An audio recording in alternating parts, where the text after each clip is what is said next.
ನಮಸ್ಕಾರ, ನೀವು ನೋಡ್ತಾ ಇದ್ದೀರಾ ನ್ಯೂಸ್ ಫಸ್ಟ್. ನಾನು ವೈದ್ಯಶ್ರೀ. ಈ ಕ್ಷಣದ ಪ್ರಮುಖ ಸುದ್ದಿಗಳನ್ನ ನೋಡ್ತಾ ಹೋಗೋಣ. ಅದಕ್ಕೂ ಮೊದಲು ಹೆಡ್ಲೈನ್ಸ್. ಧರ್ಮಸ್ಥಳದಲ್ಲಿ ಶವಗಳನ್ನ ಹೂತಿಟ್ಟ ಆರೋಪ ಕೇಸ್. ಇವತ್ತು ಸ್ಪಾಟ್ 11-12ರಲ್ಲಿ ನಡೆಯಲಿದೆ ಶೋಧ ಕಾರ್ಯ. ಒಂದು ದಿನದ ಬ್ರೇಕ್ ಬಳಿಕ ಮತ್ತೆ ಕಾರ್ಯಾಚರಣೆಗೆ ಇಳಿಯಲಿರುವ ಎಸ್ಐಟಿ.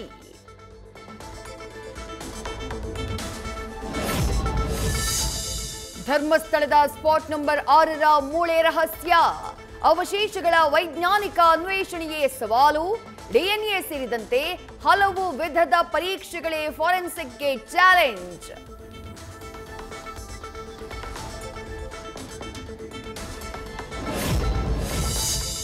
ಧರ್ಮಸ್ಥಳ ಗ್ರಾಮದಲ್ಲಿ ಶವ ಹೂತಿಟ್ಟ ಪ್ರಕರಣದ ತನಿಖೆ ಚುರುಕು. ಕಳೆದ 5 ದಿನಗಳಿಂದ ದೂರುದಾರ ತೋರಿಸಿದ ಸ್ಥಳದಲ್ಲಿ ಶೋಧ. ಶವಗಳ ರಹಸ್ಯ ಕೆದಕೋಕೆ ನಿತ್ಯ ಅಂದಾಜು 1.5 ಲಕ್ಷ ರೂಪಾಯಿ ಖರ್ಚು.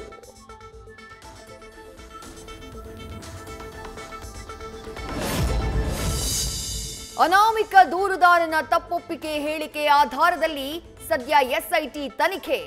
ಈಗ ಮತ್ತೋರ್ವ ದೂರುದಾರ ದಿಢೀರ್ ಪ್ರತ್ಯಕ್ಷ. ಶನಿವಾರ ಬೆಳ್ತಂಗಡಿ ಎಸ್ಐಟಿ ಕಚೇರಿಗೆ ಬಂದು 15 ವರ್ಷಗಳ ಹಿಂದಿನ ಕೇಸ್ ಒಂದರ ಬಗ್ಗೆ ಜಯಂತಿ ಅನ್ನೋರಿಂದ ದೂರು.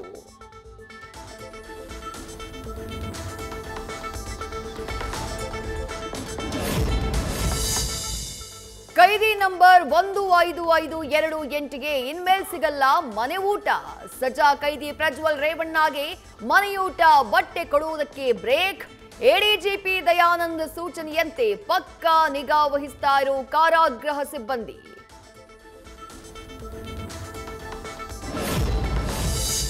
ತನಿಖೆಯ ಸಂದರ್ಭದಲ್ಲಿ ಎಸ್ಐಟಿ ಮೇಲೆ ಇರಲಿಲ್ಲ ಒತ್ತಡ. ಪ್ರಜ್ವಲ್ ರೇವಣ್ಣ ವಿರುದ್ಧ ಆರೋಪ ಸಾಬೀತಿಗೆ ಡಿಜಿಟಲ್ ಸಾಕ್ಷ್ಯ ಸಂಗ್ರಹ. ನ್ಯೂಸ್ ಫಸ್ಟ್ ಜೊತೆ SIT SP doctor Suman D Pannekar exclusive ಮಾತು. ನಟಿ ರಮ್ಯಾಗೆ ಅಶ್ಲೀಲ ಸಂದೇಶ ಕಳುಹಿಸಿದ್ದ ಕೇಸ್.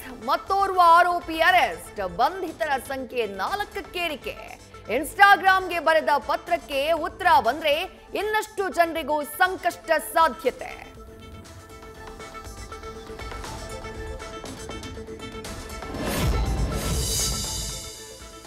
ಅಧಿಕಾರ ತ್ಯಾಗದ ಬಗ್ಗೆ ಡಿಸಿಎಂ ಡಿಕೆ ಶಿವಕುಮಾರ್ ಪ್ರಸ್ತಾಪ. ಸೋನಿಯಾ ಗಾಂಧಿ 2 ಬಾರಿ ಪ್ರಧಾನಿ ಸ್ಥಾನ ತ್ಯಾಗ ಮಾಡಿದ್ದಾರೆ.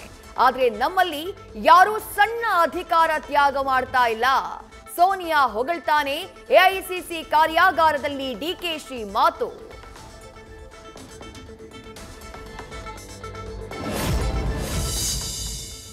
ಇಬ್ಬರು ಕಾಂಗ್ರೆಸ್ ನಾಯಕರ ಹೇಳಿಕೆಯಿಂದ ಪಕ್ಷಕ್ಕೆ ಮುಜುಗರ. ನಾಲ್ವಡಿ ಕೃಷ್ಣರಾಜ ಒಡೆಯರ್ಗಿಂತ ಸಿಎಂರಿಂದ ಹೆಚ್ಚು ಅಭಿವೃದ್ಧಿ ಎಂದಿದ್ದ ಯತೀಂದ್ರ ಕೆಆರ್ಎಸ್ಗೆ ಅಡಿಗಲ್ಲು ಹಾಕಿದ್ದೇ ಟಿಪ್ಪು ಎಂದ ಸಚಿವ ಮಹದೇವಪ್ಪ. ಒಂದೇ ತಿಂಗಳಲ್ಲಿ ಇಬ್ಬರ ಹೇಳಿಕೆ ಸರ್ಕಾರದ ಮೇಲೆ ಎಫೆಕ್ಟ್.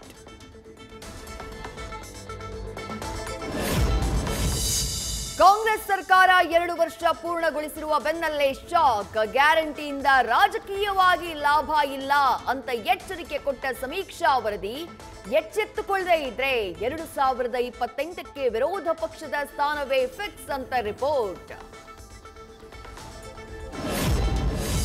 ವಿವಿಧ ಬೇಡಿಕೆ ಈಡೇರಿಕೆಗೆ ಆಗ್ರಹಿಸಿ ನಾಳೆ ಸಾರಿಗೆ ನೌಕರರ ಮುಷ್ಕರ.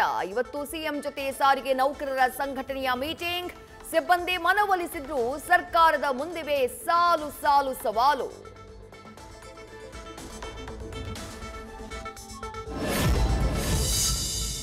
ರಾಹುಲ್ ಗಾಂಧಿ ಪ್ರತಿಭಟನೆಯ ದಿನವೇ ಸಾರಿಗೆ ಮುಷ್ಕರ.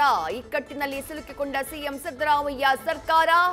ಸಾರಿಗೆ ನೌಕರರ ಬೇಡಿಕೆ ಒಪ್ಪಿದ್ರೆ ಬೆಟ್ಟದಷ್ಟು ಸವಾಲು. ಒಪ್ಪದೇ ಇದ್ರೆ ತಮ್ಮದೇ ನಾಯಕರ ಮುಂದೆ ಮಾನಹರಾಜು.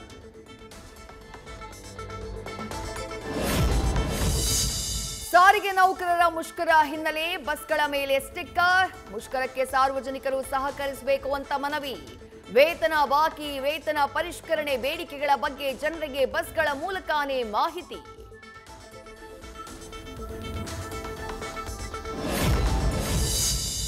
ಅಲ್ಪಸಂಖ್ಯಾತ ಕಲ್ಯಾಣ ಇಲಾಖೆಯಲ್ಲಿ 625 ಕೋಟಿ ಅಕ್ರಮ ಆರೋಪ. ತನಿಖೆ ನಡೆಯುವಾಗ ಅಧಿಕಾರಿ ಸಲ್ಮಾಗೆ ಕಡ್ಡಾಯ ರಜೆ ಕೊಟ್ಟಿದ್ದಕ್ಕೆ ದೂರು ನೀಡೋಕೆ ಜೆಡಿಎಸ್ ಚಿಂತನೆ, ಮುಂದಿನ ಅಧಿವೇಶನದಲ್ಲಿ ಚರ್ಚೆ ನಡೆಸುವುದಕ್ಕೆ ತಯಾರಿ.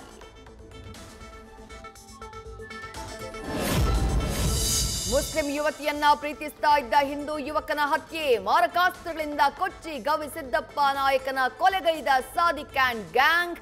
ಕೊಪ್ಪಳದ ಬಹದ್ದೂರ್ ಬಂಡಿ ರಸ್ತೆಯಲ್ಲಿ ಘಟನೆ.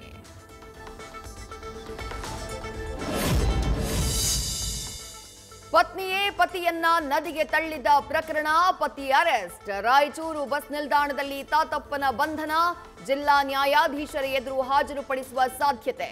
ಇತ್ತ ಓದು ಮುಂದುವರಿಸುವುದಾಗಿ ಅಪ್ರಾಪ್ತ ಬಾಲಕಿಯ ಇಂಗಿತ.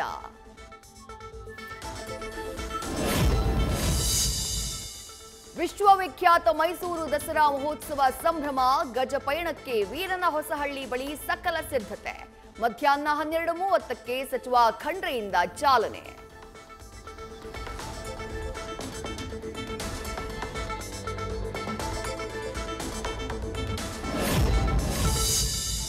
ಮತ್ತೆ ಚುರುಕುಗೊಂಡ ಮುಂಗಾರು, ಹವಾಮಾನ ಇಲಾಖೆಯಿಂದ ಅಲರ್ಟ್. 1 ವಾರ ಬಿಡುವು, ಈ ವಾರ ಪೂರ್ತಿ ಭಾರೀ ಮಳೆಯ ಮುನ್ಸೂಚನೆ. ಬೆಂಗಳೂರಿನಲ್ಲಿ ಮುಂದಿನ 4 ದಿನ ಮಳೆ ಸಾಧ್ಯತೆ.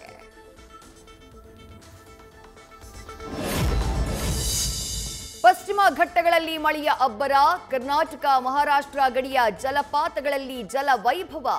ಸೂಜಿಗಲ್ಲಿನಂತಿರೋ ಬಾಬಾ ಫಾಲ್ಸ್ನ ಸೋಜಿಗಕ್ಕೆ ಪ್ರವಾಸಿಗರು ಫಿದಾ.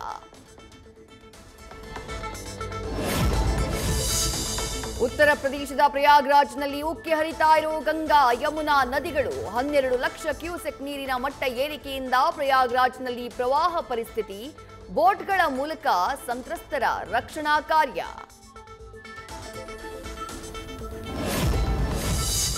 ಯೆಮನ್ ಕರಾವಳಿಯಲ್ಲಿ ಮಗುಚಿದ ದೋಣಿ, 154 ಇಥಿಯೋಪಿಯನ್ ವಲಸಿಗರ ಪೈಕಿ 68 ಜನರ ಸಾವು, 74 ಮಂದಿ ನಾಪತ್ತೆ.